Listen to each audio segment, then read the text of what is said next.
Hi, I'm Zibby Owens, the creator and host of the award-winning podcast that you're listening to right now. Thank you so much, called Moms Don't Have Time to Read Books. It is a daily podcast, 365 days a year, and each day we talk to an author about all of the things related to their career, their book, their life, and more in 30 minutes or less, because who has time?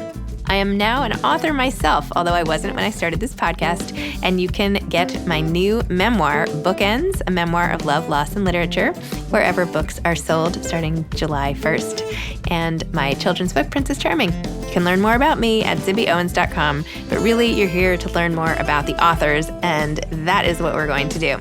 Also, be sure to check out all the other podcasts in the Zcast Podcast Network. You can learn more at zcastnetwork.com and definitely check out those shows as well. Kate Swenson is the author of Forever Boy, a mother's memoir of autism and finding joy. Kate, the founder of Finding Cooper's Voice and nonprofit The More Than Project, is a mother to 4 kids, a wife, and a proud Minnesotan. She writes and creates videos regularly about her life as a mother and an autism advocate for Facebook, Instagram, and her website, Finding Cooper's Voice. Her book, Forever Boy, a mother's memoir of autism and finding joy, is available now and highlights the transformation that she went through after her son's diagnosis. Welcome, Kate. Thank you so much for coming on Moms Don't Have Time to Read Books to discuss Forever Boy, a mother's memoir of autism and finding joy. Thanks for having me. It's my pleasure.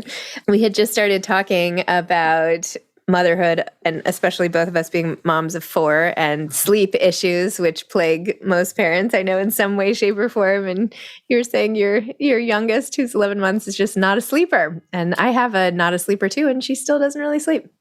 It's like they don't need it. And that's the part I don't understand. I want to understand why. I'm a why person. And she's like, I'm good. Then she sleeps in the morning and I have to get up at 6:30 with the other kids. And I'm just resentful of her sweet baby head in bed. Maybe she's on a different time zone. Oh, yes, she is. Yeah. The nights are for partying. Mm-hmm. Oh my gosh. Well, at least she'll be really fun later. But I think sleep deprivation is just torture. Everything changes in my life from what I eat. I crave carbs. I want to, it's like a hangover. And I'm just not productive. I don't want to exercise. And it's hard to live in that state for a long time because my oldest is autistic. So I didn't sleep for a lot of years. And it's just been so long. It's I'm done now. I have to say, I am divorced and remarried. And that is the major perk, is that every other weekend I can sleep. I feel like you need a weekend away to sleep. You might not need a divorce. But you might need regular recharging visits if there's any way. It wasn't until I started sleeping again that I realized how completely sleep deprived I was. My husband and I have talked about getting an apartment. There's beautiful apartments going up near our house. And we're what if we rented one and just use it as a sleep cave? I was you're on to something. That is a thing, I think. Yeah. You could just call it an office. I know. We're working. Yeah. Mm-hmm. Okay. Well, you wrote this beautiful memoir. I don't know when you did that in the midst of all of this craziness, although I hate when people say that. So anyway, but all to say, I'm very impressed that you also did that, not to mention how detailed it was, right? You remembered or wrote down or something, just everything related to Cooper, from his birth to just all the details of the scores and what maybe this wasn't right, and then comparing him when your next child was born and all of it, all the stuff. How did you know all along you were going to write about this, or did you keep a journal? How did this all happen? So I was a blogger back when blogging was super cool, back when the WordPress platforms were the hit. I started blogging about Cooper, and I would just write daily. So it really essentially was a journal because no one read it. It was just me, and it was raw and it was detailed. And so I was able to go through his whole life, which was very emotional. I went through it in 6 months and, wrote this whole book about him. But I dug up a lot of feelings, and I dug them up, but I healed from them too. So it was great that I did it that way. Interesting. Yeah. So then when you were writing, you could go back to the blogs and pick the best pieces and put them in the book. Yeah, and fill in the details. But I will tell you, when I'm sure you know this, when you write a book, obviously your publisher wants new content. Mm-hmm. And I was oh, I feel like I wrote everything down. But I have had readers say to me, many readers, like, I didn't know that about you. I thought I knew everything. So I did master that. Oh, well, that's good. Yeah. Wait, so what's something that you feel like you included in the book that was not in the blog that people were surprised at? So my husband and I were divorced and remarried to each other. And I touched on that a little bit, but out of like respect for our family, I didn't go into it in the blog that much. Okay. Also, aggression, which is a big thing that families of children with autism go through. I don't talk a lot about that. Or medications. I'm pretty tight-lipped about that because in a blog, you can't control the narrative. Like someone can stumble upon it and read a paragraph and be mean and make judgments. Where in the book, I could tell the whole story and how it fit in there. So I went into all those details. How do you feel about them all being out there now? Well, I had some funny things that my husband said to me, because I do have a little bit about being on Tinder when we were divorced. And he came home and he was like, Tinder, huh? Like just said, it's like the one word. Just like Tinder. And I'm like, oops, gotta go. But I shared everything. And the feedback has been so great. And seriously, 100% positive so far. That's amazing. Yeah. Wait, so tell listeners more about what leads a couple like you to get divorced and remarried. So my husband and I were very happily married, wanted babies right away, had Cooper. And all of our friends, we were in that age where everyone had babies at the same time. And we watched them go back to living in the sense that they were still doing camping or boating or whatever their hobbies were. And our life slowly turned off, meaning it was doctor's appointments and therapies and IEPs, and we couldn't go out in the community. We couldn't go to restaurants. We have stories of camping and like needing Wi-Fi and Cooper screaming and like people asking us to leave. And I mean, just horrible stories. And eventually we couldn't do anything that we wanted to do. We had to move to get Cooper services, which we willingly did, and left behind a life that my husband loved in a rural area. And I just took on a lot of his care and became a martyr, which I fully admit. I was the only one that could help him and the only one that could give him what he needed. False, by the way, but that's how I felt. And I pushed my husband away and he retreated willingly just because it was so hard. So we spent a year and a half apart, and I joke that he spent it in a boat and I spent it in the gym and drinking. I don't know what I was doing. I'll be honest. I was surviving and came back together, and it's had 2 more kids. It's been quite the love story. That's amazing. Yeah. So what are you doing this time differently? Like, how are you making sure that you don't slide back into that?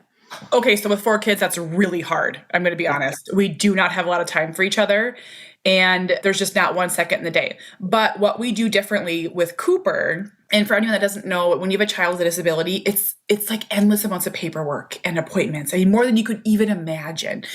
When I worked full time, I would say 4 hours of every day of my work week was doing things for his care, like with phone calls and emails and stuff. My husband and I split it up. Like we just each have our own things. Like he handles Cooper's medical billing.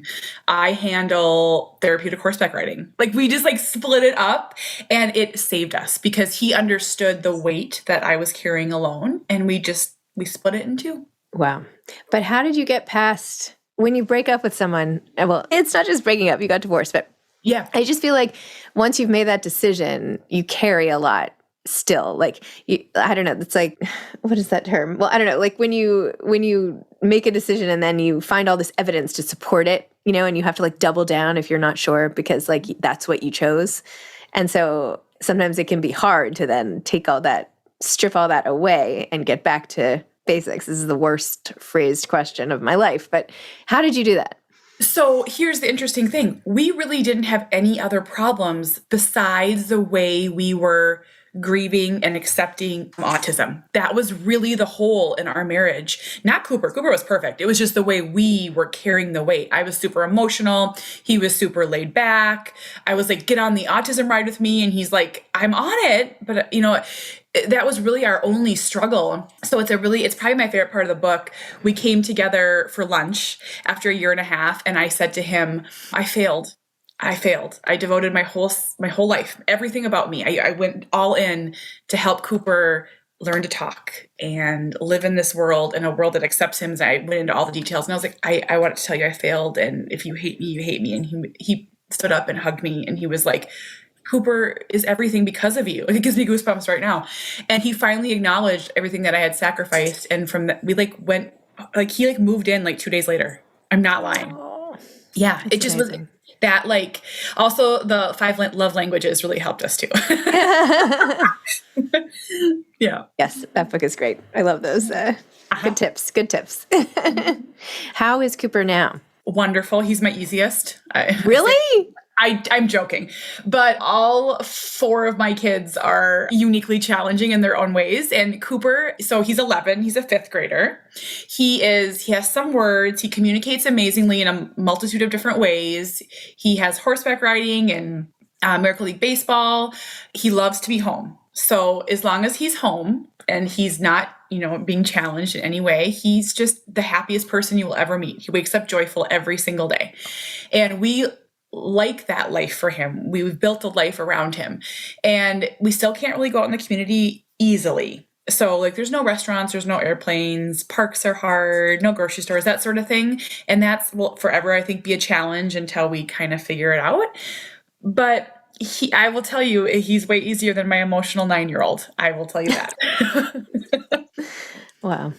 I mean, different kids, different ages bring up all these unique challenges, right? But it's having to deal with all of them at once and you being the one carrying that burden, at least shared with your husband, but still, I mean. I always say Cooper, the way I describe autism, the way I describe families of 4 kids is moments of chaos, right? Like you're going along, moments of chaos.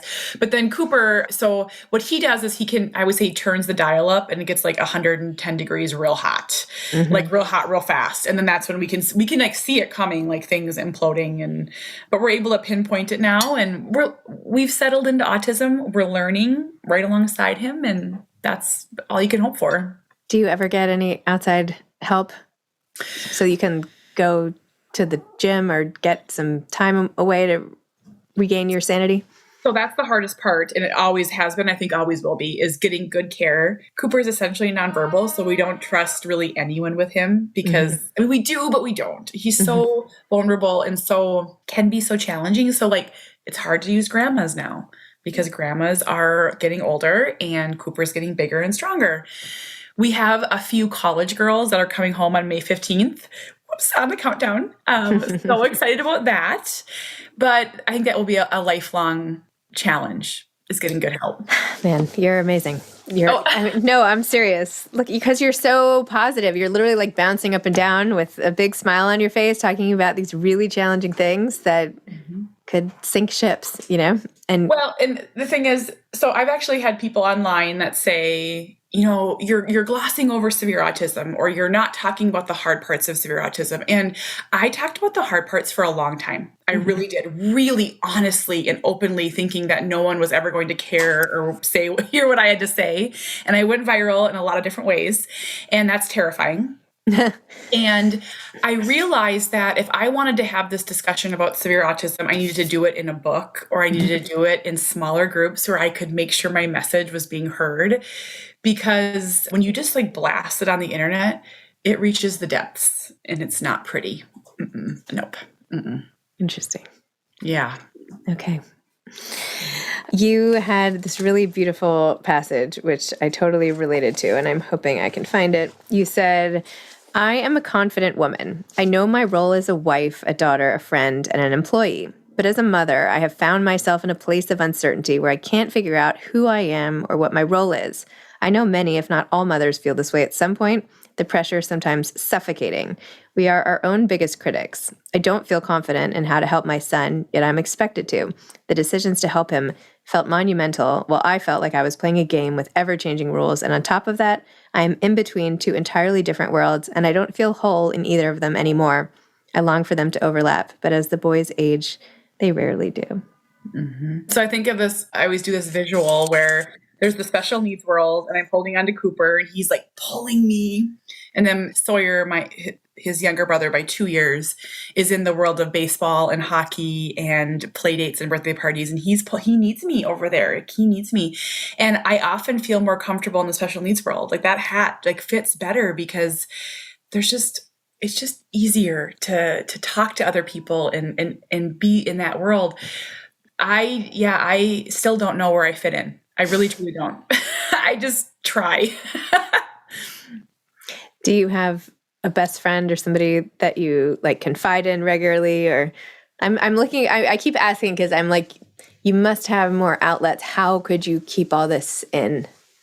So 3 years ago, I created a supporter group on Facebook where I brought in a couple thousand, invited them, special needs moms. And I was like, there have to be moms out there that think this is beautiful, but also say it's really hard and are scared for the future and are not angry all the time, because it can be a confusing world in this motherhood stuff, right? Like you got to find who your people are, who you align with. And that changed my life. And I have so many friends now where we can text each other and say, oh, I give up, or, whatever it may be. Or, Cooper got up at 3 a.m. this morning and asked me to buy a train movie online at 3:15. I mean, we can talk about these things, and that's changed my life. And did you buy the movie? Yes, I did. Go. Love it. Amazing. Yeah. So tell me a little more about the book itself. When did you decide the things went viral? Is that how did this become a book? Like, when did this become a book? What was the process like of just like hammering it out and getting it in and all of that? Yeah, it's a really cute story. So I was a writing blogger for a long time. And then when I started Facebook, I would do videos, just literally talk into my phone and talk about different parts of autism. And that's when I had a lot of things go really viral. Wanted to quit numerous times and kept going. And I picked up a follower from New York who was just absolutely wonderful. And she, at every live video, she'd be like, you should write a book. You should write a book. And I was like, you're too much. No, I don't have time, and I don't know you. Ended up connecting, and she connected me with her neighbor who's an agent. I flew out to New York, had so much fun, wrote a proposal, submitted it, and Park Row Books, which is part of HarperCollins, bought the book. And I signed on a Friday or whatever day it was. And on Sunday, the world shut down for COVID. So it legit shut down. We got the email from the schools, and I was like, but we still have Cooper's therapy. Shut down.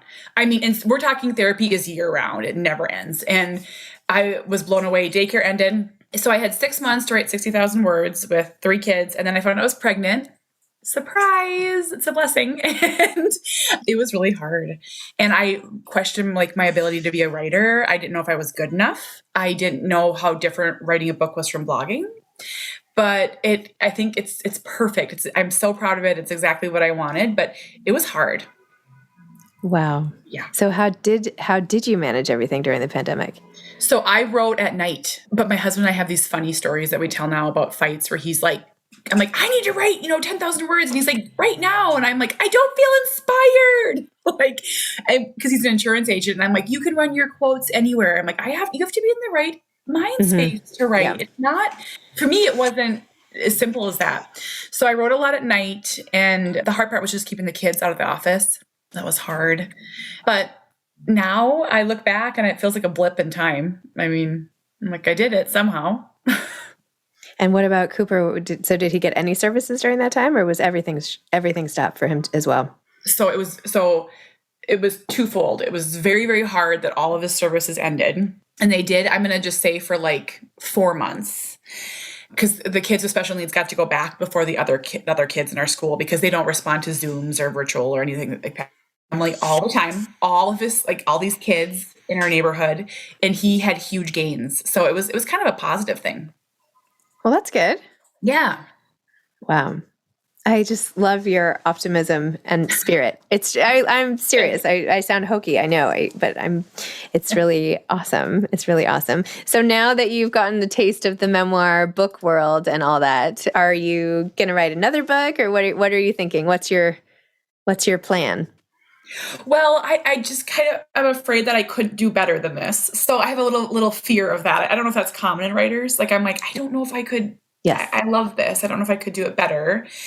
This is the first 10 years of Cooper's life. So it's I think the next book would really be the next 10 years, if that makes sense. Yep.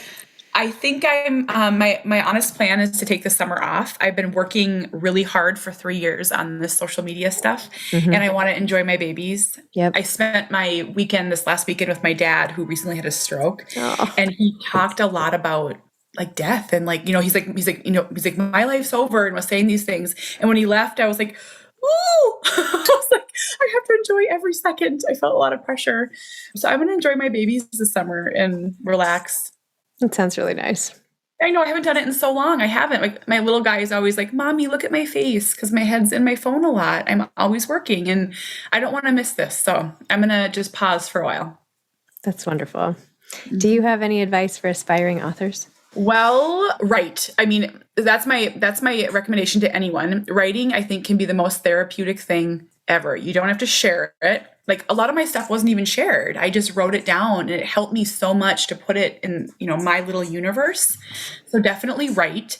And then the second thing is your story matters. I say this all the time to autism moms. Your story matters. It's so important to share it because you could help one person. So know that. It doesn't have to be some profound thing. It will touch someone. I love that. Amazing. Kate, thank you. Thank you for coming on Moms Don't Have Time to Read Books. Thank you for being such an inspiration. You say that you don't know what you're doing or what world you belong in, but I feel like you have found your world here in the writing universe. So keep it up. Thank you. Thanks for having me. Okay. Thanks so much. Bye-bye. Bye. Thanks for listening to this episode of Moms Don't Have Time to Read Books. Don't forget to follow me on Instagram at Zibby Owens and at Moms Don't Have Time to Read Books. Also sign up for my newsletter at zibbyowens.com and sign up for my virtual book club and meet lots of authors on Zoom every other week. Thanks so much to Steve and Ryan at Texture Sound for the sound editing. And thank you to Morning Moon Productions for providing this fantastic intro and outro music.